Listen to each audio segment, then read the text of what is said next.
What is one of your most memorable events here that you've had throughout your life? You've probably had many events, and with the SCA and with the theater and with Hobloth and Ultima fans, but well, so let me just mention a few. In fact, the inaugural event for the theater was a Dickinsonian theatrical play. In fact, we did A Christmas Carol, and at the end of the play, we brought the horse-drawn carriages from downtown Austin. Oh my! Up here. The village was curtained off.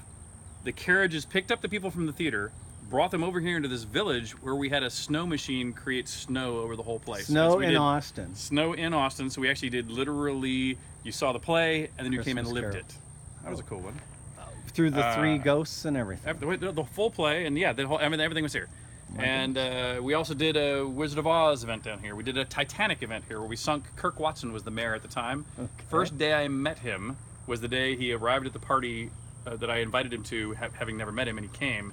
And we sunk him out in the middle of that lake in the middle of the night. The Austin mayor. And the guy that was the mayor of Austin. And we had let the Austin police know, and we had divers in the water and other things too. Because we sunk 100 people. Did he know that was No, he did not know. Of course not. Wow. And it was a black tie event, so his wife was also dressed to the T's, and he was pretty. And you were famous or infamous after that event? Infamous in that particular. Infamous with his wife in particular. Okay. Although I think she now is a friend, but I think at that moment, I'm not sure she thought it was funny. I imagine. Although that would be quite forgivable. But then if you then move over into SCA or Hoblothy kind of things, we had the premier jousting event, the world's largest modern jousting event, took place here in our list fields. And then I would actually say this last Hobloth, where Kinga got to come. Yes. And she got to go fishing with you. Yes, sir. She got to cook and eat fish with the pirates. With the pirates. And she made stone soup, which, by the way, she talks to this day. In fact, literally I am being dead serious. Last week, she wanted to make stone soup again. And by the way, this again is like the fourth time. And she's slowly picking up that the stone is not an essential ingredient. She really, even though I've tried to explain it to her each time, and I've read the book to her each time, but she's only just realizing that the stone is not the actual essential ingredient. And so, but she still wants to make stone soup. Minerva would love to hear that. Minerva. Indeed, and it's true, Minerva. Yes. And it's now in Shroud of the Avatar too, of course. Yes, indeed. And I think it only just came on this last release or two. And but those are some of the best. Okay.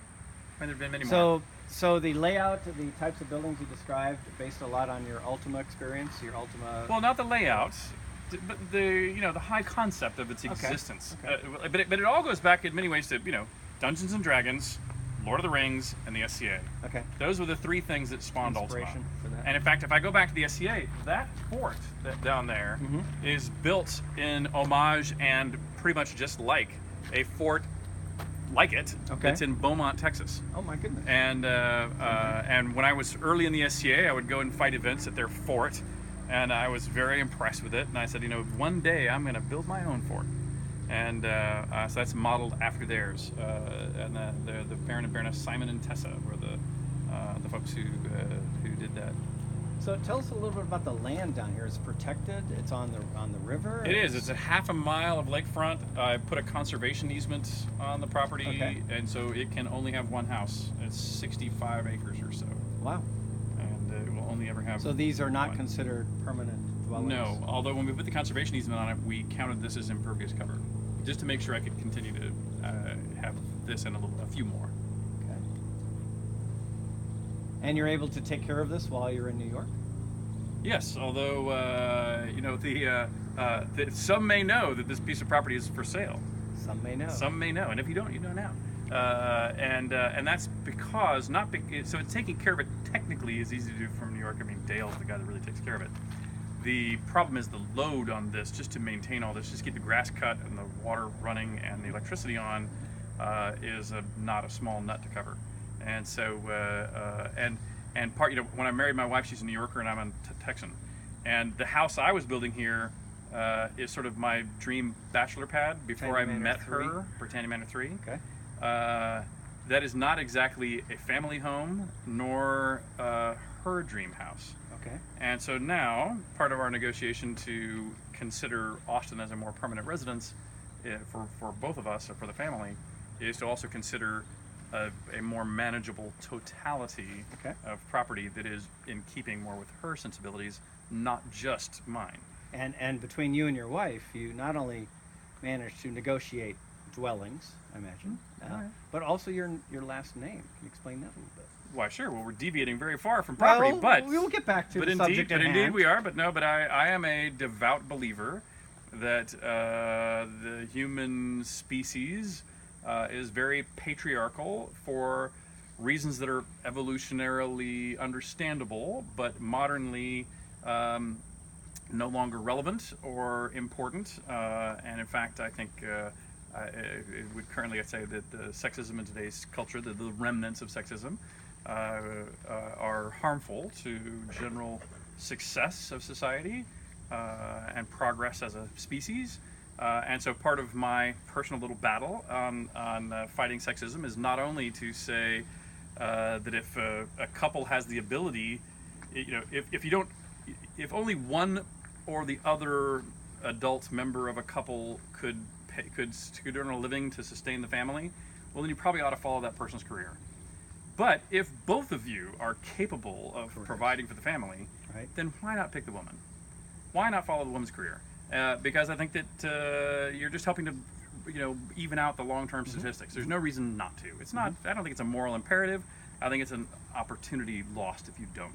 Great. And despite having have a lot invested in so many ways in what's happening here at this property, or in my lifestyle and my friends, families that are here, my wife does, and for her lifestyle and things for her too. And so, while most women are willing to uproot, I said no. I'll take the bullet and not only join her physically, which is why we spend so much time in New York, but also on the issue of last names. I'm a believer that a woman changing her last name to a man's last name goes back to when women are bought and sold as property between tribes, which I think is no longer modernly useful.